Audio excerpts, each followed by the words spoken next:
আমন্ত্রণ ২১ রাতে আমাদের আজকের বিষয় যাহা বলে তাহা কি করে। আমাদের সঙ্গে আজকে স্টুডিওতে উপস্থিত আছেন গণমাধ্যম ব্যক্তিত্ব ডাক্তার আব্দুল তুষার, আপনাকে স্বাগত জানাচ্ছি। ধন্যবাদ। আমাদের সঙ্গে আছেন ইসলামী আন্দোলন বাংলাদেশের কেন্দ্রীয় সাংগঠনিক সম্পাদক শাহ ইফতেখার তারিক, আপনাকে স্বাগত জানাচ্ছি। ওয়ালাইকুম আসসালাম। আজকে আমাদের আলোচনার বিষয়ে যাহা বলে তাহা কি করে। এটি আসলে সবসময় আমরা এই কথা বলে থাকি আসলে যে আমরা যা বলি আমরা তা কি করি কি না। আলোচনায় যাওয়ার আগে আমি একটি উল্লেখ করতে চাই, একটি বক্তব্য উল্লেখ করতে চাই। নির্বাচন ব্যবস্থা সংস্কার কমিশনের প্রধান ডক্টর বদিউল আলম মজুমদার আজকে বলেছেন, বেশিরভাগ মানুষ আগে স্থানীয় নির্বাচন চেয়েছে কিন্তু সংস্কার কমিশনের পরামর্শ মানা হয়নি। তিনি বলেন ৪৬,০০০ মানুষের মতামত নিয়ে জরিপ করা হয়েছে, এতে বেশিরভাগ মানুষ আগে স্থানীয় সরকার নির্বাচনের পক্ষে মত দেন। পুরনো ব্যবস্থা টিকিয়ে রাখতেই স্থানীয় সরকার নির্বাচন আগে করা হয়নি। আজকে তিনি আবার বলেছেন যে আসলে স্থানীয় সরকার নির্বাচনের কথা মানুষ বেশি বলেছে অথচ সেটি মানা হয়নি। এই বিষয়টি নিয়ে আপনি কিভাবে দেখেন আসলে?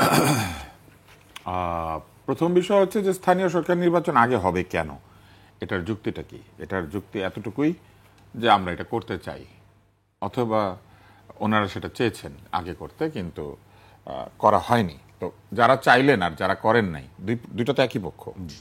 সংস্কার কমিশনের বদিউল মজুমদার সাহেব আর যারা সরকার, তারা তো একই পক্ষ, তারা তো দুটি পক্ষ না। অতএব যদি এক পক্ষ আরেক পক্ষের বিরুদ্ধে অভিযোগ করেন তাহলে বুঝতে হবে যে তারা যা বলেন তারা নিজেরাই সেটা করেন না। এক পক্ষ চায় নির্বাচন, স্থানীয় সরকার, আরেক পক্ষ মনে করেছে যে নির্বাচন করা যাবে না।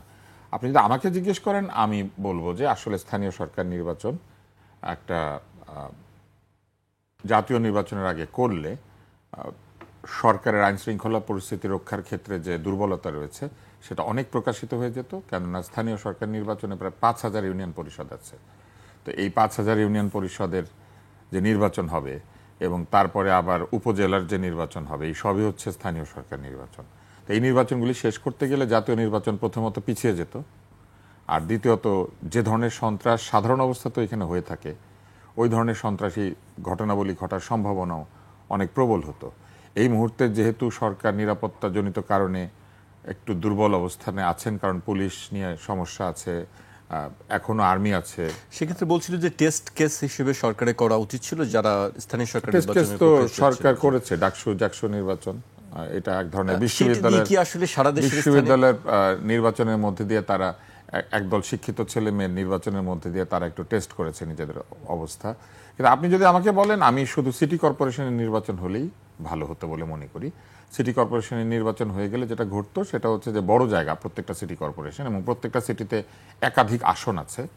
ফলে এই নির্বাচনটা করলে দেখা যেত যে জাতীয় পর্যায়ে যে অনেকগুলি আসন নির্বাচনের আওতায় চলে আসতো এবং আমরা দেখতে পেতাম টেস্ট।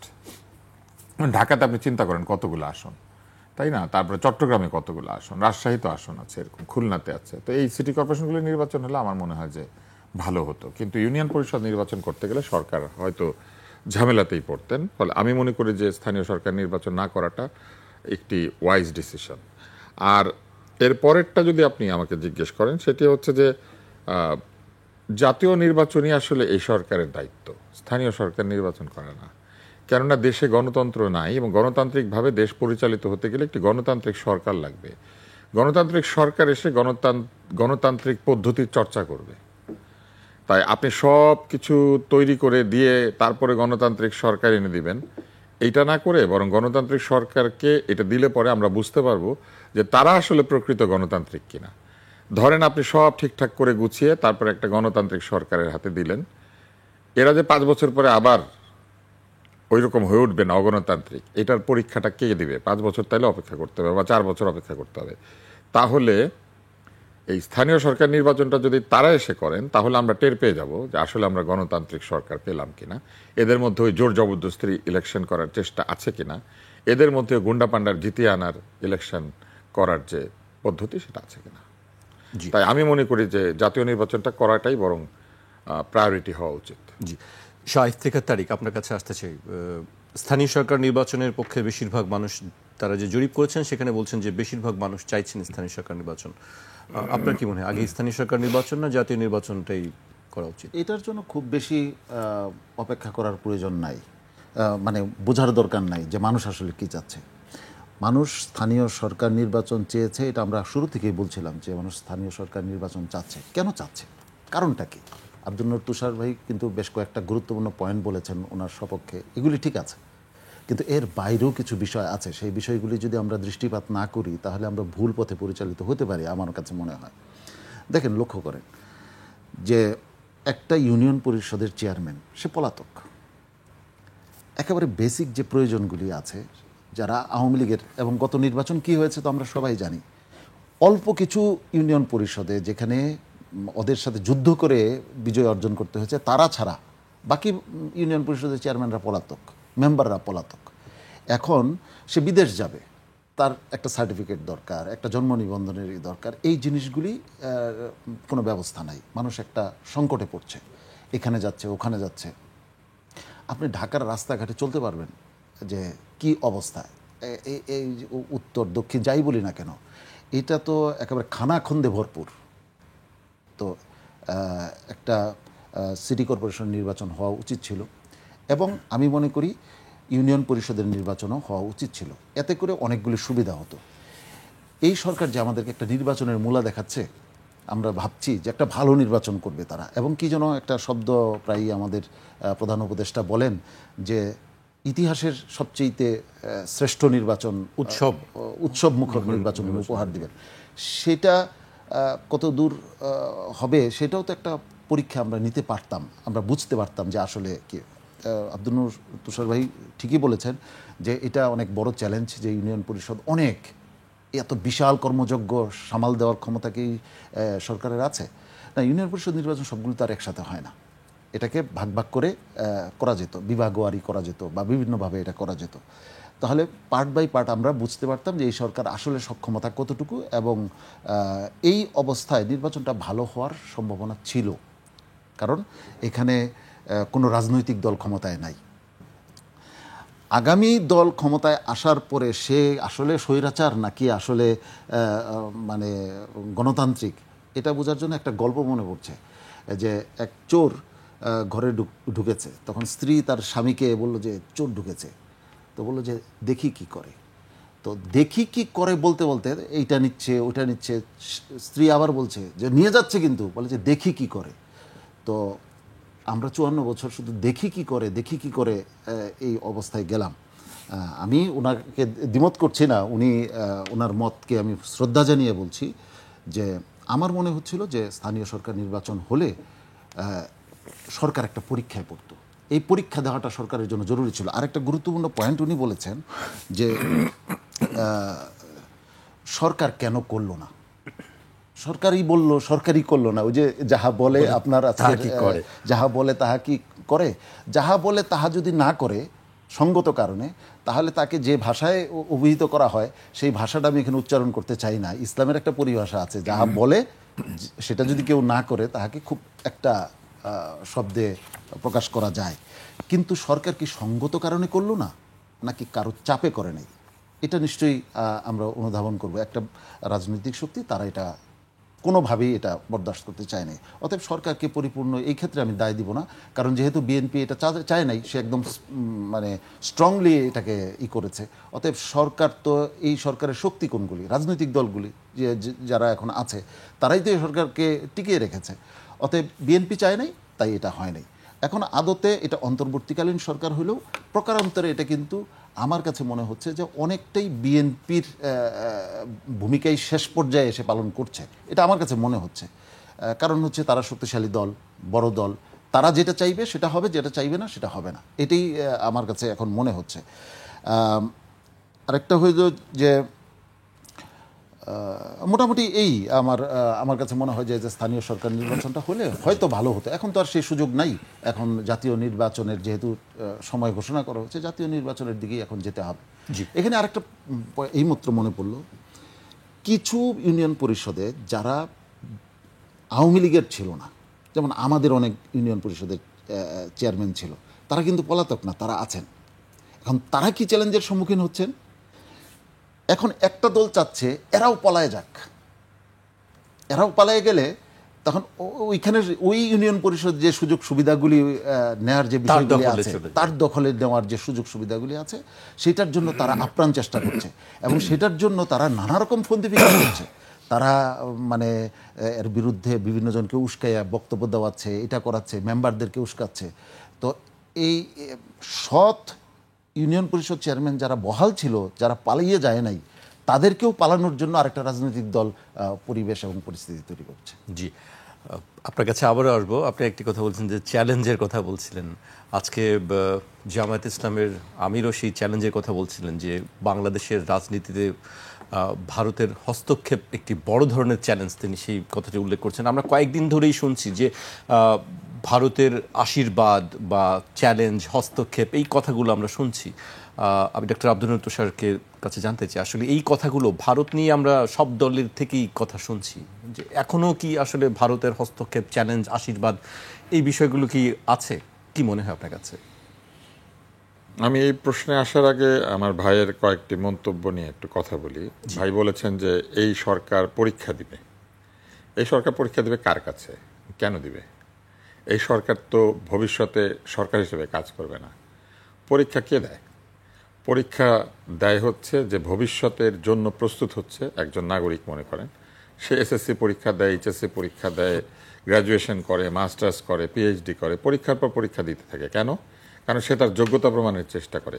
এই সরকার তো বসেছেই যোগ্য বলে। এই সরকারকে তো রাজনীতিক যারা করেন এবং আন্দোলনের সঙ্গে যারা জড়িত ছিলেন তারা তো বেছে বেছে বসিয়েছেন। এদের চেয়ে যোগ্য মানুষ বাংলাদেশে নাই। তো ওরা পরীক্ষা দিবেন কেন? ওনারা একজনের বয়স 86 বছর, যিনি আমাদের প্রধান উপদেষ্টা, উনি এখন পরীক্ষা দিবেন? ওনাকে তো এখানে দেওয়াই হয়েছে যে 86 বছর উনি যেই অর্জন করেছেন তার মতো অর্জন কারো নাই, এটা ভেবেই তো উনি ওখানে গিয়েছেন। অন্য যারা উপদেষ্টা তাদেরও ব্যক্তিগত অনেক অর্জন। কেউ মনে করেন চলচ্চিত্র উৎসবে গিয়ে অনেক পুরস্কার নিয়ে এসেছে, কেউ মনে করেন চলচ্চিত্রের মাধ্যমে অনেক ভাষা প্রচলন করেছে, অনেক আচরণ প্রচলন করেছে, কেউ মনে করেন ব্যবসা করে বিরাট ব্যবসায়ী, কেউ মনে করেন পরিবেশ এতই বাঁচিয়েছেন বাংলাদেশে আজ পরিবেশ দূষণমুক্ত। তো তারা তো এই কাজগুলি করেছেন, তাই না? এই দূষণমুক্ত পরিবেশ তৈরি করা। কেউ আইনের ক্ষেত্রে এতই কাজ করেছেন যে বাংলাদেশে আসলে আইনের শাসন প্রতিষ্ঠা প্রায় হয়েই যেত। তো এত যোগ্য লোকরা যেখানে এই সরকারটা চালাচ্ছেন, তাহলে এদের কাছ থেকে আবার পরীক্ষা নিতে হবে একটা নির্বাচন করিয়ে, তাও স্থানীয় সরকার নির্বাচন। এইটার আসলে প্রয়োজনীয়তা নেই। দুই হচ্ছে 46,000 লোকের মধ্যে যে জরিপটা হয়েছে, আমি সবসময় জরিপ হলে বলি যে জরিপ আরেকটা পক্ষের, এই জরিপটাকে জরিপ করে দেখা উচিত যে এই 46,000 লোক কারা, কারা জরিপ করেছে, কোথায় গিয়েছিল, কি প্রশ্ন করেছিল, যে কোশ্চেনিয়ারটা তৈরি করা হয়েছিল সেই কোশ্চেনিয়ারটার মধ্যে কোনো বায়াস ছিল কিনা, এগুলা পরীক্ষা নিরীক্ষা করার কথা। সংখ্যা দিয়ে কখনো জরিপ হিসাব করতে হয় না। জরিপের কোয়ালিটি হচ্ছে জরিপটা রিপ্রেজেন্টেটিভ কিনা, আসলেই 16 কোটি লোকের মতামত প্রতিফলিত ওই জরিপে প্রতিফলিত হয় কিনা। ফলে এইটা আরেকটা বিষয়। আপনি দেখবেন যে এই সরকারের অনেকেই বলেন 25টি দল একমত হয়েছে। 25টি দল, আপনি কেউ জানে না বাংলাদেশে 25টা দলের নাম, এক নিঃশ্বাসে কেউ বলতে পারবে না। কিন্তু 25টি দল একমত হয়েছে, 4টি দল হয় না। ওই 4টা দলের কাছে সব ভোট, আর 25টা মিলিয়ে 1%ও না। কিন্তু 25টি দল বললে মনে হয় যে বাহ, সবাই তো ওই দিকেই। তো এইরকম সংখ্যা পরিসংখ্যানের সত্য না বলাই ভালো, যেটা মানুষ কমন সেন্সে সত্য বলে মনে করে এটা বলা দরকার। এখন আপনি বলেছেন ভারতের প্রভাব। ভারতের প্রভাব শুধু না, বাংলাদেশের, আমি বলিনি রাজনৈতিক, হ্যাঁ মানে আপনি প্রশ্নটা করেছেন, শফিক সাহেব বলেছেন, এরকম আরো অনেকেই হয়তো বলছেন। বাংলাদেশে আন্তর্জাতিক প্রভাব আমরা অনেক বেশি মাত্রায় অনুভব করছি গত এক বছর বা তার একটু বেশি। আমরা ভেবেছিলাম যে এই আন্দোলনের পরে এই বিদেশি প্রভাব প্রায় শূন্য হয়ে যাবে, কিন্তু আমরা লক্ষ্য করেছি যে এই প্রভাবের ক্ষেত্রে কেউ পিছিয়ে নাই। সুদূর আমেরিকা থেকে শুরু করে চীন, রাশিয়া এবং ভারত, এমনকি ইউরোপেরও কোনো কোনো দেশ আমাদের এখানে যথেষ্ট প্রভাব রাখছেন। এবং এই প্রভাব রাখার জন্য তাদের যে যাতায়াত, তাদের যে কথাবার্তা, তাদের যে মিডিয়াতে উপস্থিতি, তাদের যে সারা বাংলাদেশে তাদের উপস্থিতি, এই ব্যাপারগুলি কিন্তু একেবারে চোখেই তো দেখা যাচ্ছে। আপনি আমাকে বলেন মার্কিন প্রতিনিধি দল মাতার বাড়ি গিয়েছেন, মাতার বাড়ি বানানোর সময় কি মার্কিন প্রতিনিধি দল সেখানে ছিলেন? ওনারা কি দেখতে গিয়েছেন? আমেরিকার ওখানে কি কাজ করতে গিয়েছেন? বানানো একটা জিনিস দেখতে গিয়েছেন, ভালো কথা, দেখতে গেছেন, অনেক ওনারা উপকার করবেন, কিন্তু ওইটা কি আপনার কাছে প্রভাব মনে হয় না? আমাদের দলগুলি দল বলে চীন যাচ্ছে, চীনে তারা কি শিখতে, কি আলাপ করতে যায়, যারা এখনো কোনোদিন ক্ষমতায় যায় নাই, কোনো সরকারি দায়িত্ব পালন করে নাই, এমন দলও গিয়ে ওখানে হাজির হয়েছে, চীনের সাথে নাকি আলাপ করে। কি নিয়ে আলাপ করে চীনের সাথে? কেউ কেউ আফগানিস্তান যাচ্ছে, কি নিয়ে আলাপ করে আফগানিস্তানে? আফগানিস্তান এতদিন গেল না কেন, হঠাৎ এখন যাচ্ছে কেন? তারপরে কিছু আপনি দেখবেন যে এমনকি রাশিয়ারও সাথে মানে এক ধরনের কথাবার্তা বলার কথা উঠছে। তারপরে এবং কিছু রুশ, চীন, আমেরিকা এই বলয়ের এক ধরনের জিওগ্রাফিক্যাল ইন্টারেস্ট নিয়েও কথাবার্তা হচ্ছে। কিন্তু যার সাথে সবচেয়ে বেশি কথা বলা দরকার ছিল, যাদের সাথে আমাদের সবচেয়ে বড় সমস্যা, মিয়ানমারের সাথে কি কথাবার্তা হয়েছে? মিয়ানমারের সাথে একাধিকবার আলোচনা করে রোহিঙ্গাদেরকে ফেরত পাঠানো, একটা শান্তিপূর্ণ পরিবেশ তৈরি করা আরাকানে, এইটা নিয়ে কি আলাপ হয়েছে? যার সাথে আমার লড়াই তার সাথে আমি আলাপ করি না, যার সাথে সমস্যা তার সাথে আলাপ করি না। আমরা আলাপ করি বড় বড় ভাই, মানে বড় বড় ভাই বেরাদরদের সাথে। হ্যাঁ, মনে করেন যে আমি অত্যন্ত দরিদ্র একজন ব্যক্তি, কিন্তু আমি সারাক্ষণ গুলশানে গিয়ে ঘুরি, আমার বড় ভাইয়েরা সব গুলশানে থাকে, দামি বাসায় থাকে, দামি ফ্ল্যাটে থাকে, আমি তাদের সাথে কথা বলি। ব্যাপারটা এরকম না। আপনি দেখবেন যে এখানে তো আলাপ, আবার নাকি বিদেশিদের সাথে আলাপ করার জন্য নেপালে যায়, আবার নাকি বিদেশিদের সাথে আলাপ করার জন্য বিভিন্ন কনফারেন্সে গিয়ে হাজির হয়। এবং এইবার আপনি লক্ষ্য করেন, এই যে জাতিসংঘে গিয়েছে 104 জন, 104 সদস্যের যে এই বিরাট প্রতিনিধি দল, এদের কার কি কাজ ওইখানে? এটা কি একটা ব্যাখ্যা আমরা চাইতে পারি না? কারণ আমরা তো দেখেছিলাম এর আগের বছর বিরাট প্রচারণা হয়েছিল যে মাত্র 7 জন নিয়ে, অল্প কিছু লোক নিয়ে। পরে আমরা শুনেছিলাম যে 54 জন বা 55 জন, মানে 60-এর নিচে এরকম লোকজন এই একই জাতিসংঘ সাধারণ পরিষদের অধিবেশনে গিয়েছিল। আর এইবার আপনি প্রায় দ্বিগুণ সংখ্যক লোকজন গিয়েছে। কেন গিয়েছে?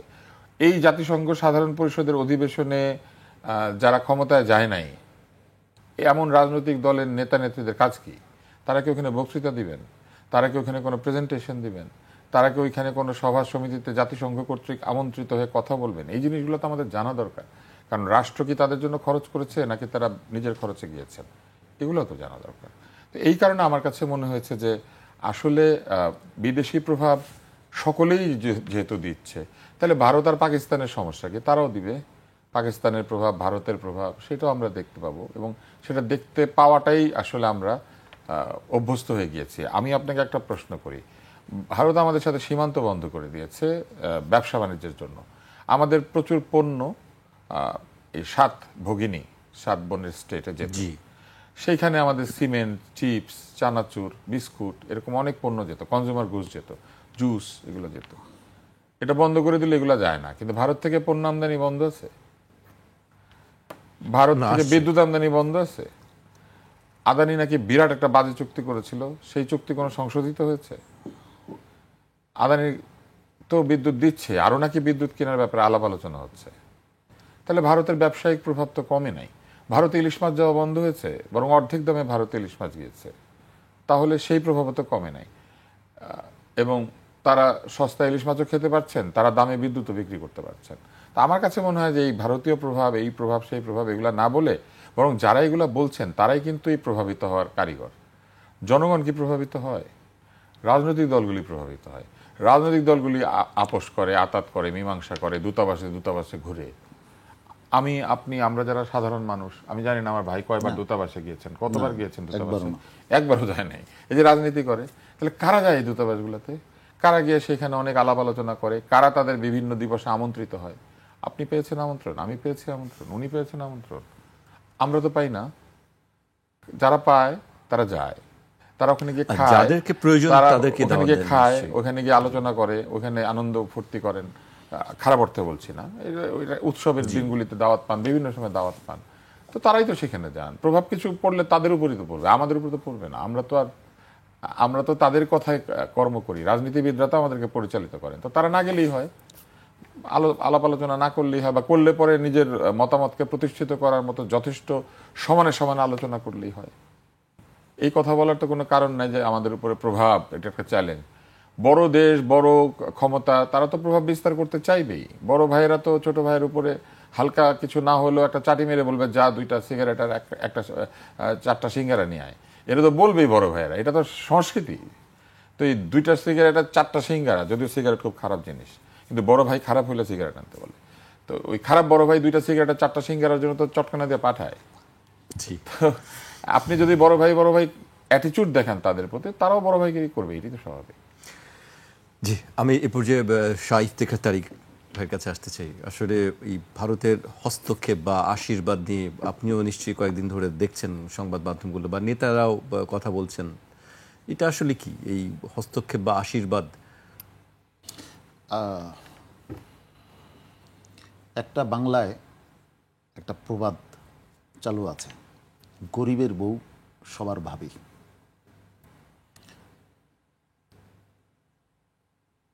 তো আমাদের দেশটার অবস্থা অনেকটা এরকম।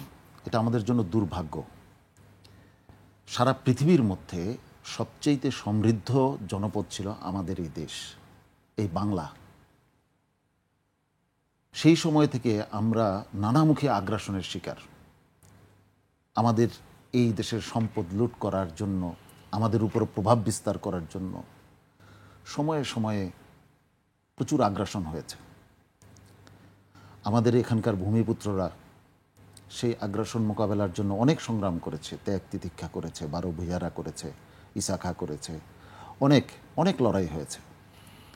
শুধু এই জন্যই লড়াই হয়েছে যে আমরা আমাদের দেশটাকে নিয়ন্ত্রণ করতে চাই, অন্যের কাছে মাথা নত করতে চাই না।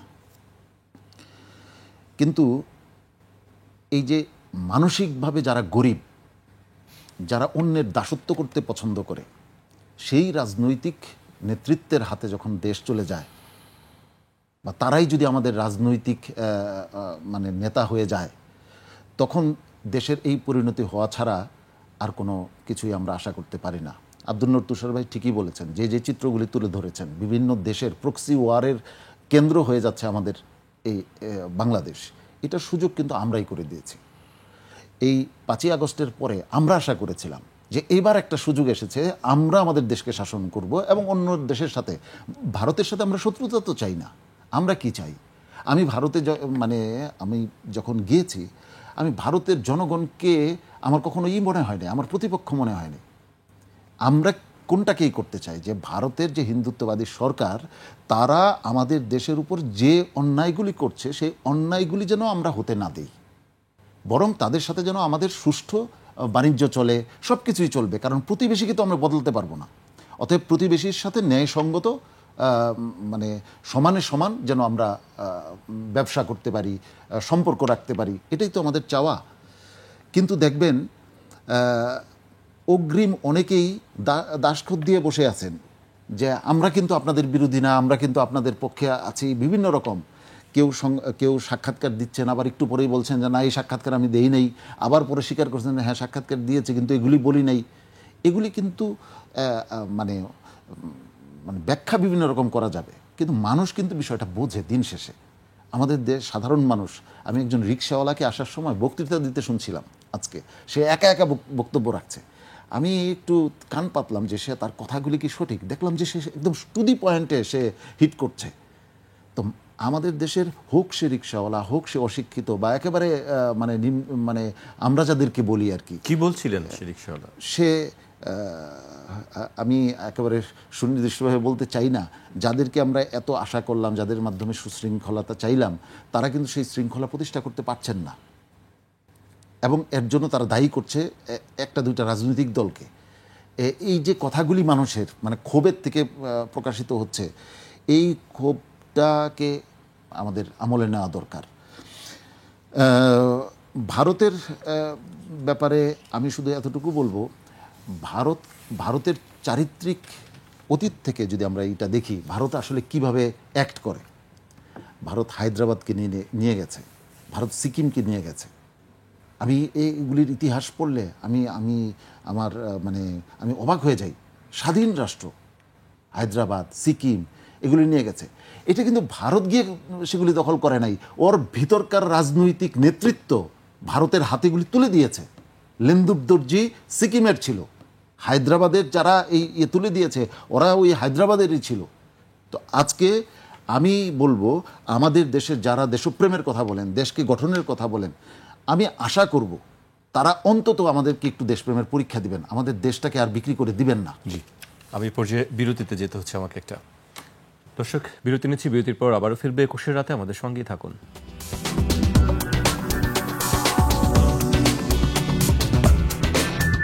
বিরতির পর আবারও স্বাগত, আপনারা দেখছেন 21 রাত।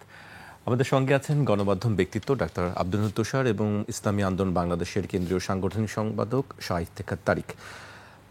তুষার ভাইকে দিয়ে শুরু করতে চাই এই পর্বে। আবার আপনি জাতিসংঘের সাধারণ পরিষদ অধিবেশন নিয়ে কথা বলছিলেন। আমরা সেখানে সম্প্রতি দেখলাম, বেশ কিছু ঘটনা দেখলাম, ডিম নিক্ষেপের ঘটনা দেখলাম, এবং প্রোটোকল কাউকে দেওয়া হয়েছে, কাউকে দেওয়া হয়নি, কে কোন গেট দিয়ে বেরিয়েছে সেটা নিয়েও একটি আলোচনা চলছে। বাংলাদেশ মিশনের ব্যর্থতা ছিল বা সরকারের ব্যর্থতা ছিল, এই বিষয়গুলো নিয়ে অনেক আলোচনা হচ্ছে। পাল্টাপাল্টি ডিম নিক্ষেপের ঘটনা তো আলোচনা হচ্ছে কয়েকদিন ধরে। আসলে পুরো ব্যবস্থাটাকে আপনি কিভাবে দেখেন? অগোছালো পুরো বিষয়টা আমার কাছে মনে হয়েছে। যাওয়ার সময় যেভাবে আমরা দেখলাম তারা এইখান থেকে ভিআইপি টার্মিনাল দিয়ে বের হলেন, তারপরে আমরা দেখলাম যে বিজনেস ক্লাসের সিটে বসে তারা ছবি দিচ্ছেন এবং সরকারি লোকজন সেসব ছবি সামাজিক মাধ্যমে শেয়ার করছেন। তাতে করে আমাদের ধারণা ছিল যে খুবই এক ধরনের সম্মানের সাথে, এক ধরনের তাজিমের সাথে তাদেরকে সেইখানে নিয়ে যাওয়া হচ্ছে এবং তাদেরকে আলাদাভাবে যত্ন করা হবে। বিশেষ করে যে রাজনীতিবিদরা গিয়েছেন, যেহেতু তারা ভবিষ্যতে বাংলাদেশ পরিচালনা করার জন্য নির্বাচনে অংশ নেবেন, এদের মধ্যে কেউ না কেউ নির্বাচনে হয়তো জিতবেনও। তাহলে আমার কাছে মনে হয়েছিল যে ভবিষ্যতের নেতৃত্বকে সাথে নিয়ে যাওয়ার যে চেষ্টাটা, এইখানে তাদেরকে এক ধরনের সম্মান প্রদর্শন করাই মূল লক্ষ্য, কারণ তাদের তো এখানে কোনো কাজ নেই আসলে। তো এই পুরো ব্যাপারটা নষ্ট হয়ে গেল যখন এই ভিডিও আসলে দেখা গেল যে ডিম নিক্ষেপ করা হচ্ছে, অকথ্য ভাষায় গালিগালাজ করা হচ্ছে, এবং স্বাভাবিকভাবেই যে কোনো জায়গাতে ডিম নিক্ষেপ হলে, অকথ্য গালিগালাজ হলে আমাদের মতো কিছু মানুষ এটার প্রতিবাদ করেছে। আমরা বারবার বলেছি যে এটা ঠিক সংস্কৃতি না।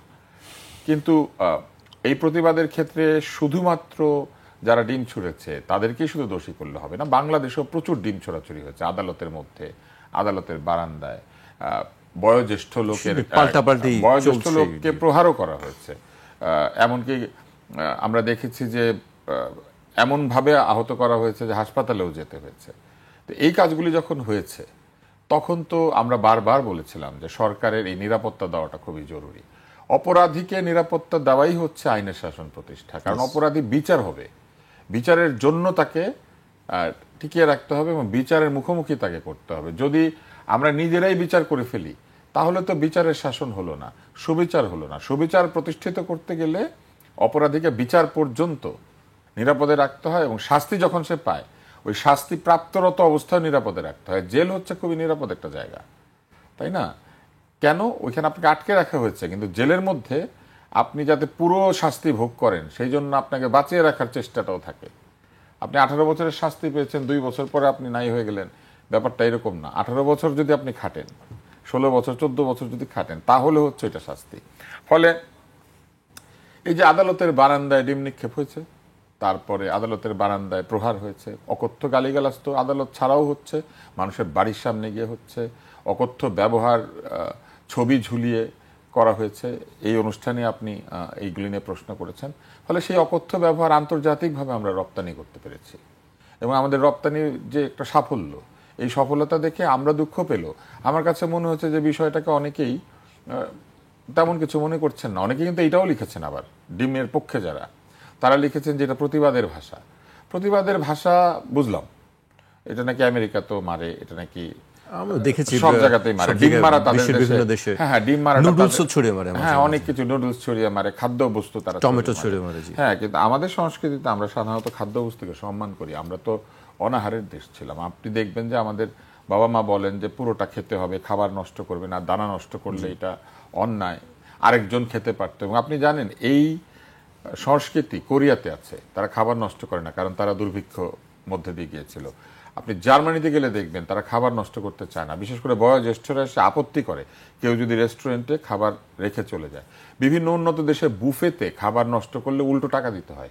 খাবার নষ্ট না করার একটা বিষয় রয়েছে। খাদ্যবস্তু দিয়ে প্রতিবাদ জানানোর রীতি যদি পশ্চিমা হয়ে থাকে, পশ্চিমের বহু রীতি তো আমরা পালন করি না, শুধু এই ডিম মারার রীতিটাই নিলাম মানে এবং যারা ডিম মেরেছে তারা আবার বেশ বলছে হ্যাঁ আমরা প্রতিবাদ করেছি, তো গালি দিয়েছে সেটাও তাহলে নিলেন রীতি।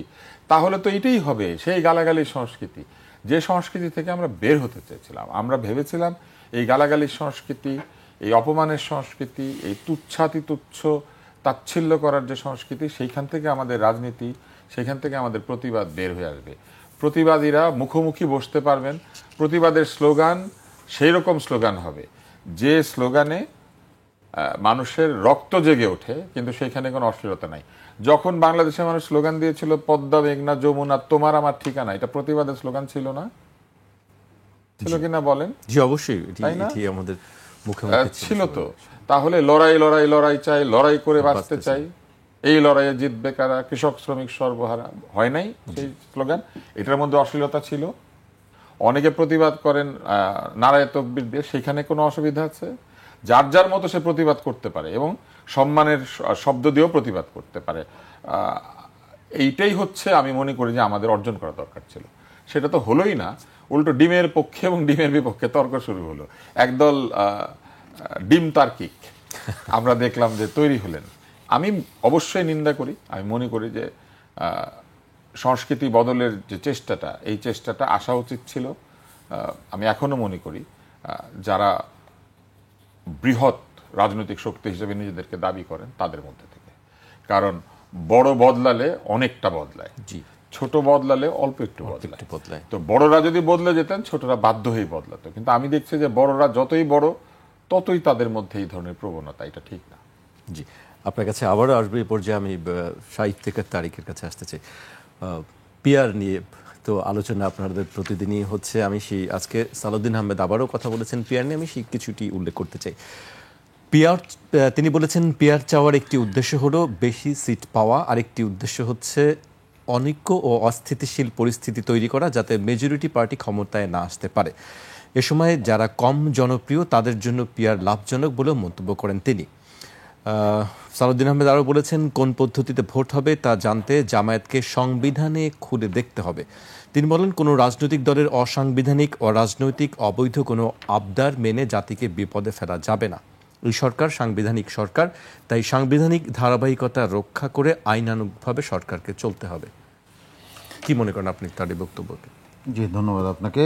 আমি একটু আগের প্রসঙ্গটা একটু বলি। জি, যে গতকালকে একটা ভিডিও আমার চোখের সামনে আসলো।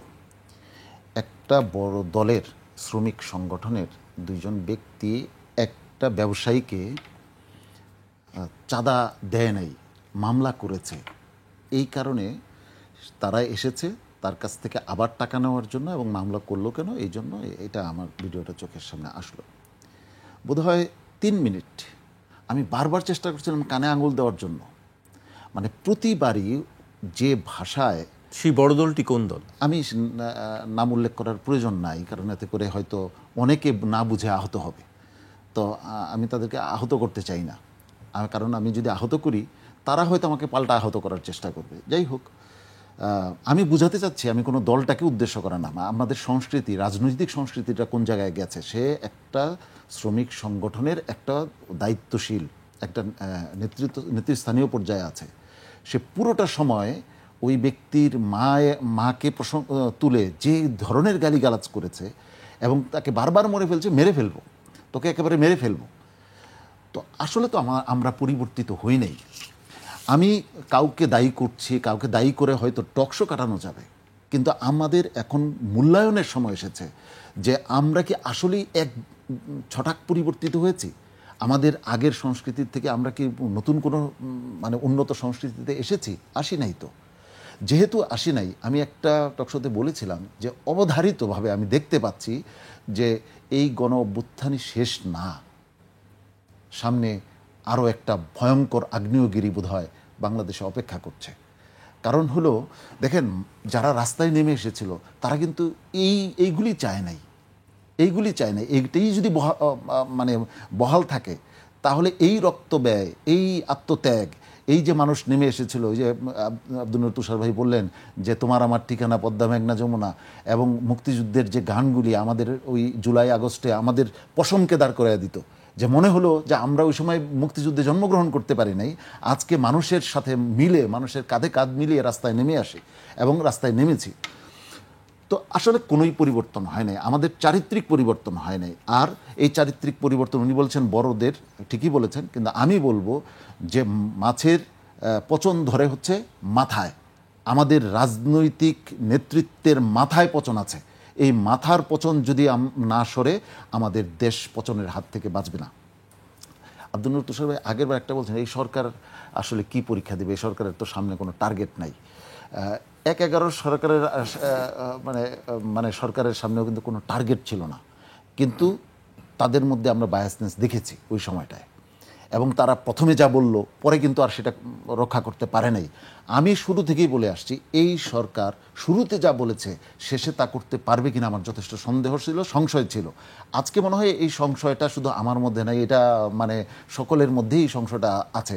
তারা কি আসলে নিরপেক্ষতার সাথে মানে কাজ করতে পারবে শেষ পর্যন্ত? আমি তো অনেক বিষয়ে আমার মধ্যে সন্দেহ সৃষ্টি হচ্ছে। তারা এই যে বিভিন্ন জায়গায় যে নিয়োগগুলি করছে, এই নিয়োগগুলি তো প্রশ্নবিদ্ধ। আমি এখন সুনির্দিষ্টভাবে বলতে পারবো সেই নিয়োগগুলি প্রশ্নবিদ্ধ। তাদের যে কার্যক্রম, উনি বলেছেন তাদেরকে সম্মান দেওয়ার জন্য নিয়ে গেছেন, তাদেরকে সম্মান দেওয়ার এই র্যাঙ্কিংটা আমাদের তত্ত্বাবধায়ক সরকার কিভাবে করলেন, কিসের ভিত্তিতে করলেন? তো এইখানেও তো তার নিরপেক্ষতা প্রশ্নবিদ্ধ, ওনাদের অনেক বিষয় প্রশ্নবিদ্ধ। আমরা ইয়াতে কি বলে ঐকমত্য কমিশনে বারবার বলছি আপনারা আলোচনার টেবিলে এজেন্ডাটা আনেন, আলোচনার পরে ওইটাকে রিজেক্ট করেন, কিন্তু তারা ইচ্ছাকৃতভাবে আনেন নাই। অতএব আমি বলবো যে তাদেরও সুনির্দিষ্ট কোনো টার্গেট আছে, তাদেরও কোনো এজেন্ডা হয়তো থাকতে পারে। এই শঙ্কাটা এখন মুখ ফুটে বলতে হচ্ছে। আপনি সর্বশেষ যেন পিআরের বিষয়ে বলেছেন অস্থিতিশীল হওয়ার কথা। এই বিষয়টাই বললাম যে পিআরের বিষয়টা আমরা বলছিলাম যে আলোচনা টেবিলে আনেন, আমরা আলোচনা করি, যদি ভালো না হয় বাদ দিয়ে দেন, আর যদি ভালো হয় আমরা গ্রহণ করি। অস্থিতিশীল হবে এই কথাটা অনেকেই বলেন, কিন্তু এটার গোড়ায় ঢুকেন না।